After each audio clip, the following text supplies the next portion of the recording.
Ito ang latest update sa kaso ng mayor ng Bamban Tarlac na si Alice Goo nang di umano'y nasasangkot sa iligal na aktibidad sa ating bansa.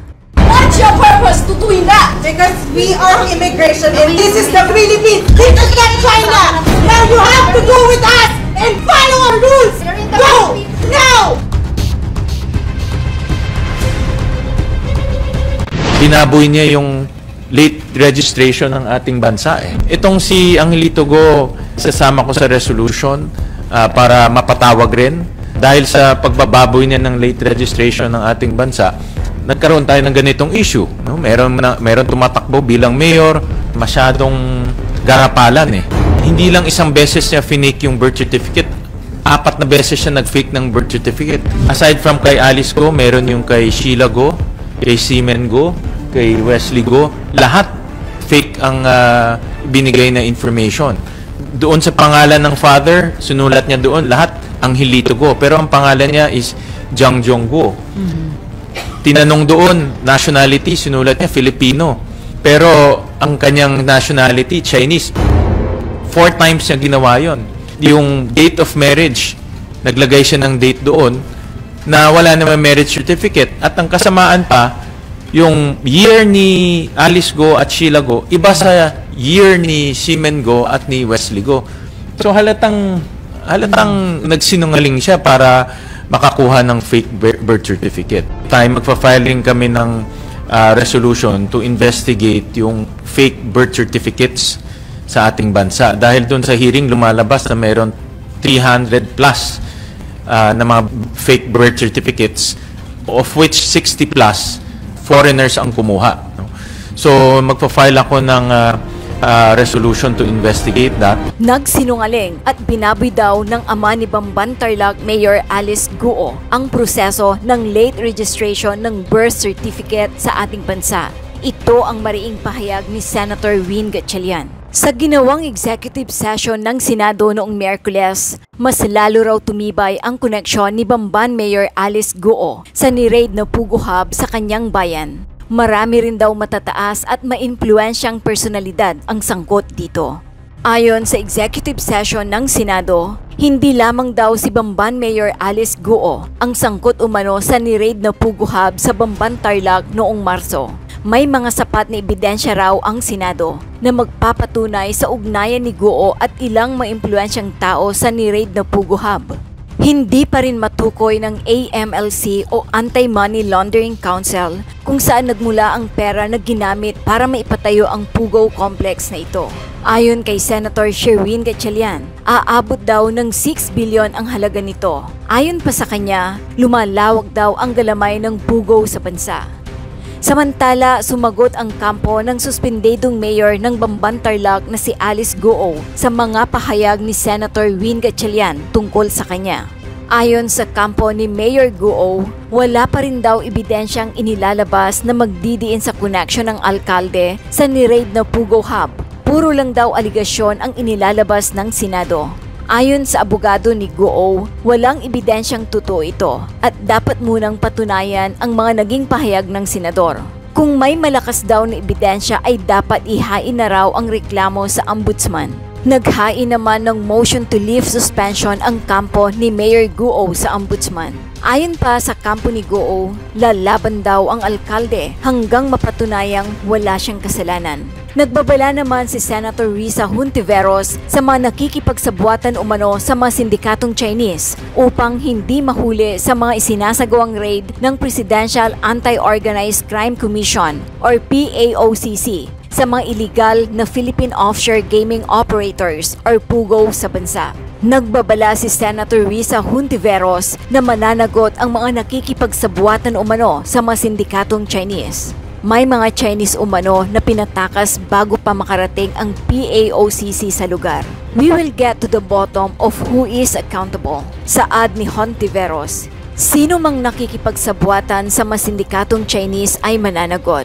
Our Senate Committee on Women, Children, Family Relations, and Gender Equality will ensure that victim survivors of abuse and exploitation will get the justice they deserve. Dagdag pa niya. Nangyari ang pahayag na ito matapos na may ulat sa kanila na may mga Chinese na pinatakas umano nang malaman na magkakaroon ng raid sa isang illegal pugo sa Pampanga. Doon nakikita nyo, at especially, ang sabi nyo, nakakatakot na. Henry, susundan ko lang, narinig ko yung huling komento mo tungkol sa mga lokal na pamahalaan. Tama ka, no, na ang ating mga lokal na pamahalaan dapat maging alerto at mapagmasid sa mga pogo. Itong nangyari sa Porac, nakakatakot at nakaka-alarma dahil ang laking operasyon, 1,000 dayuhan ang nagtatrabaho doon, pero hindi alam ng lokal na pamahalaan. Kaya sa ating mga lokal na pamahalaan na merong pogo sa kanila, dahil alam naman nila, mayor ka, alam mo, dapat meron kang pogo. Dapat mapagmasid sila at maging alerto kung ano yung nangyayari doon. Dahil madalas kasing naririnig namin ngayon sa mga local chief executives, hindi nila alam o wala silang nalalaman. At nagiging convenient excuse na ito para sa maraming mga local chief executives. Mas maganda nga, gumawa na sila ng ordinansa. Kaya kagaya dito sa amin sa Valenzuela, meron kaming ordinansa na ibanda yung pogo dahil nga sa mga krimen na nangyayari at nakaka-alarma at nakakatakot. Opo, kung parang pareho yung nakikitang modus na makinaukulan doon sa Bamban at ganoon din sa Porac, and who knows, baka meron din sa ibang lugar na mas nagbibigay ng pangamba sa marami. Kasi kung ito dalawang probinsya meron at magkakatabi pa. Ang dami ng mga malalaking pogo sa iba't ibang mga lugar sa ating bansa. Tama. Hindi itong dalawa, no? In fact, nakakuha ko ng information sa mga kasamahan natin sa enforcement agency. Hapon lang nila nakuha yung search warrant dahil nga na-deny. At ayon sa kanila, maraming mga nakulong na mga biktima doon. Kung matatandaan natin, dahil may nag-leak nung raid, maraming nakatakas. Pero marami ring hindi makatakas pala, kinulong na mga sindikato, yung mga nagtatrabaho doon. Hindi ba nga nakakita ko ng litrato, talagang pilit tumakas na lang, no? Dala-dala pa yung parang bed post yun eh. At hanggang ngayon, nagkumukuha pa sila ng mga biktima na kinulong, dinorture, linagay sa mga kwartong walang kuryente, hindi pinapakain. At itong pogo sa Porac, kakaiba dahil parang naging torture house. At talagang kung ayaw mo magtrabaho sa kanila, ikukulong ka nila, ito-torture ka nila. Kaya makikita natin yung klaseng mga sindikato na nag-ooperate na dito sa atin. Itong mga ganitong tao, itong mga ganitong sindikato at mga tao, walang puso at walang sinasantro eh. At kaya nilang mag-torture, kaya nilang pumatay. At ang nakakatakot dito, nagsanib puwersa na sila kasama yung mga local na sindikato natin. At ito yung kinakatakutan natin lahat na nagsasanib puwersa na yung mga masasamang elemento. Yun ang gusto ko pong i-follow up, Senator. Kasi ang tanong dito, sino ang nagsanib puwersa at anong maaring mga sindikato itong lokal na sindikato ang kanilang kaanib? Ibig sabihin, ito po ba yung mga nagtayo ng pogo na mga dayuhan nakipag tie up sa mga Pilipino na sindikato? Ganun po ba yun? Hindi natin maalis, Henry. Meron pa rin mga lokal na sindikato sa atin, yung mga sangkot sa illegal drugs, sangkot sa carnapping, sangkot sa KFR, kidnap for ransom. Meron talaga yan. Hindi natin, may sarili tayong problema eh. At hindi natin naaalis yan permanente dahil tuloy-tuloy yung paglaban dyan. At itong mga dayuhan na ito, dahil may pera sila, dahil malaki yung kanilang ginagawang illegal operation, sa mga impormasyon, nagsanib puwersa na sila dito, kasama dito sa mga lokal na sindikato, parang mas lumawak pa yung kanilang galamay, mas lumawak pa yung kanilang operasyon. At nakikita namin yan sa mga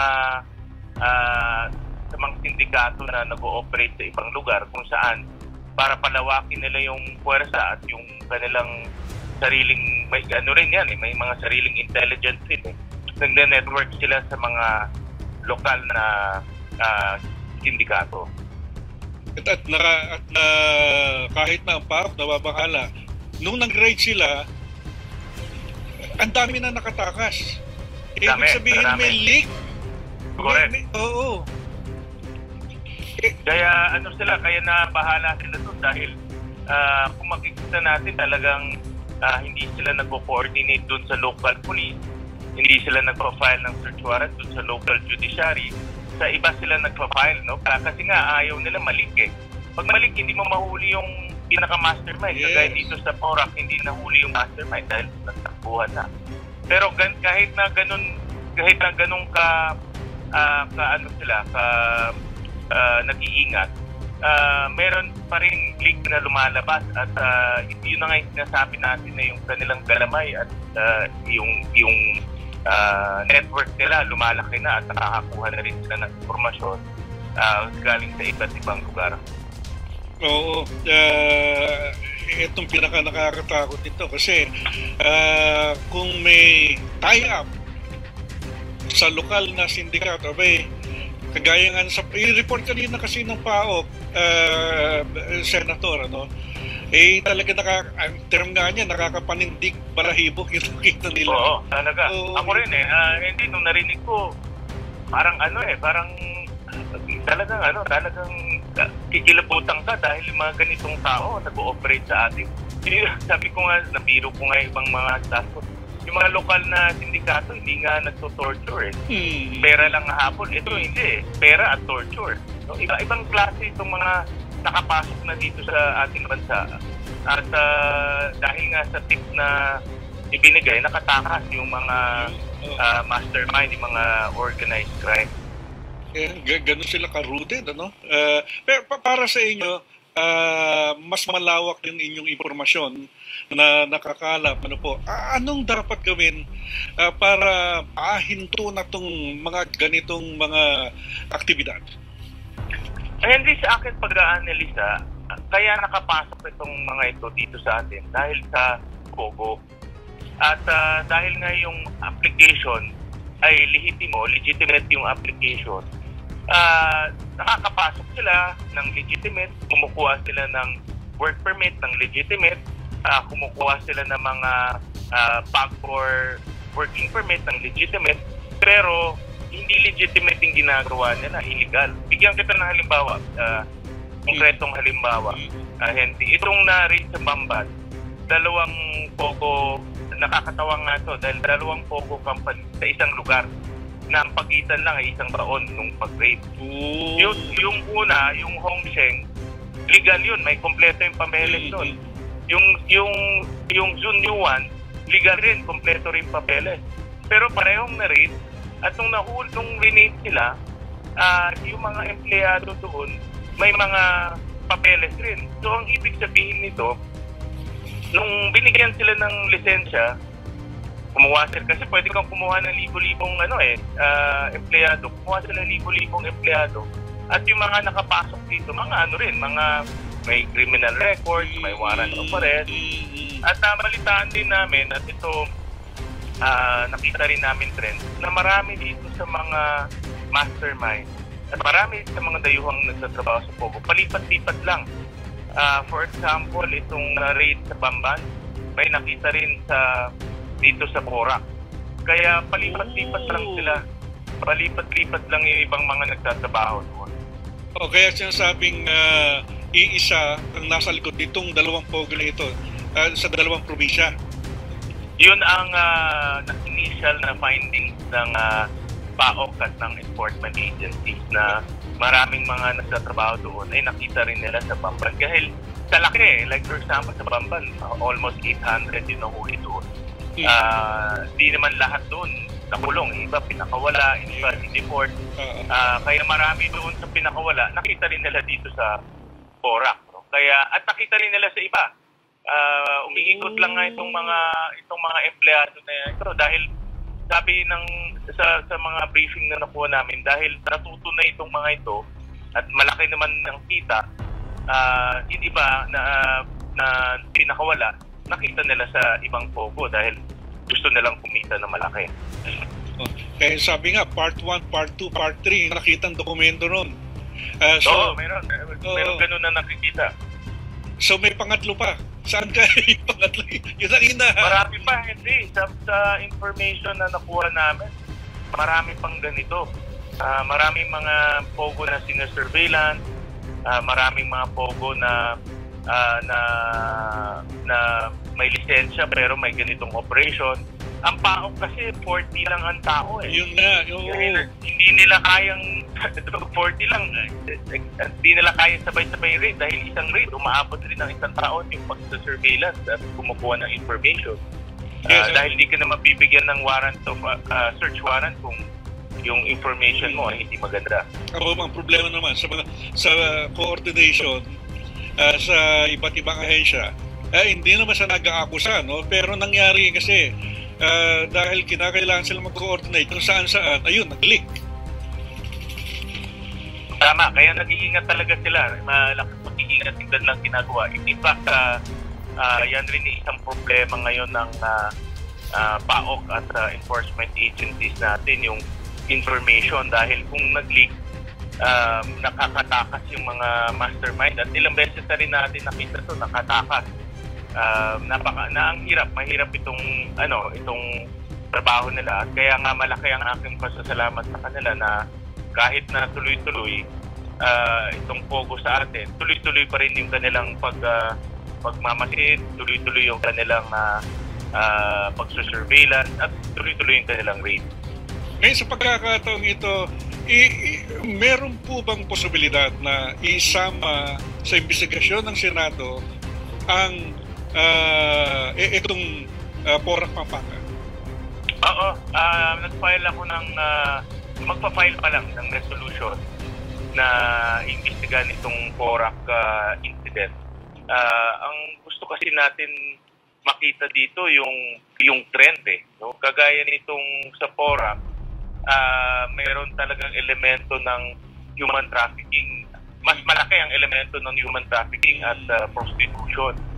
So makikita natin na dun sa report may mga babaeng dayuhan na dinala dito, tapos parang nagkakaroon sila ng bidding to the highest bidder kung sinong gusto mong babae na kukunin, at yung mga babae kung ayaw nilang magtrabaho tino-torture din.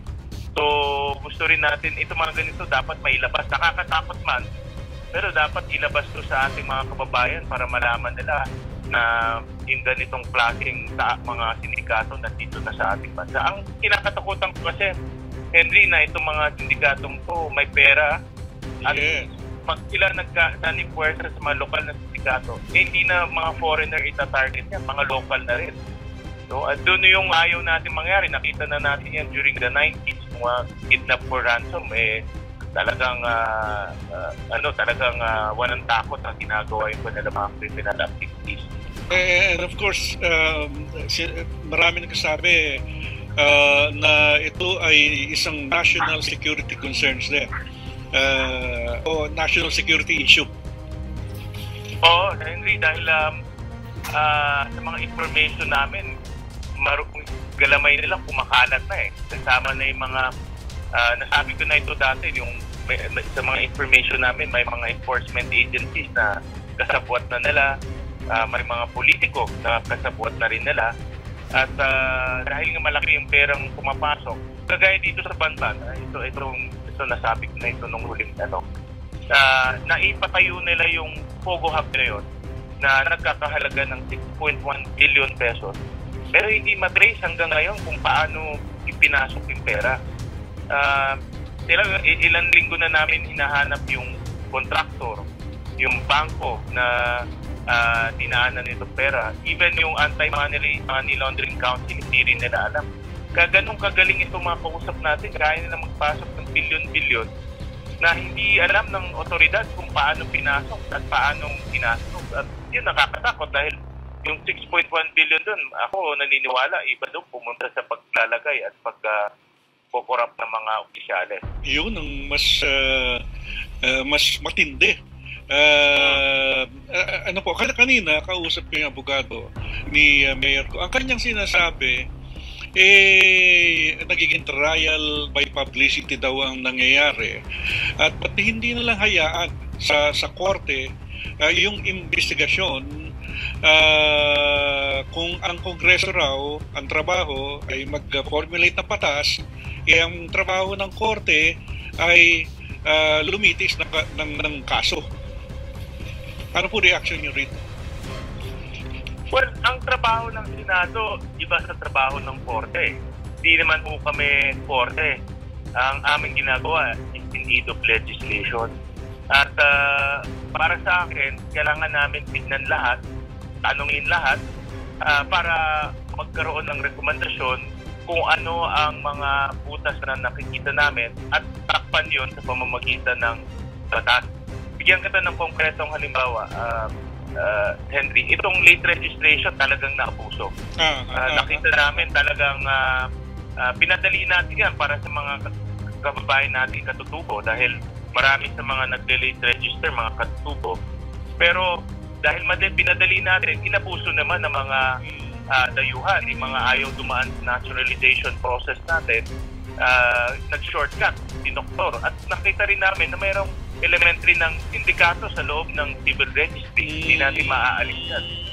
So, kaya ang aming pananaw dito, kailangan bisitahin ulit, tignan ulit yung ating birth certificate laws at birth certificate processes natin. Dahil inaabuso ito eh.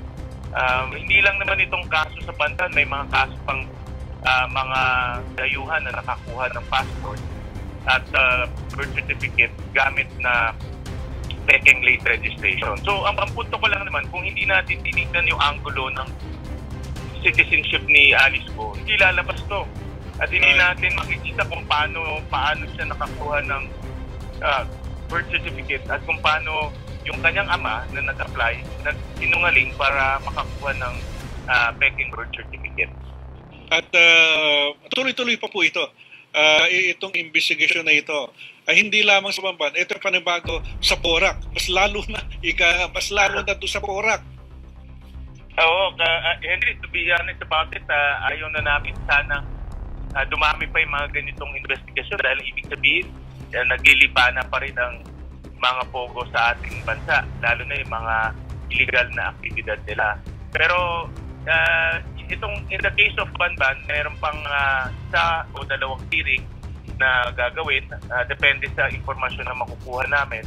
At pangalawa, itong Porac, definitely magkakaroon din po ng investigation dyan. Mag-subscribe at i-click ang notification bell para sa mga susunod na video updates. Maraming salamat po.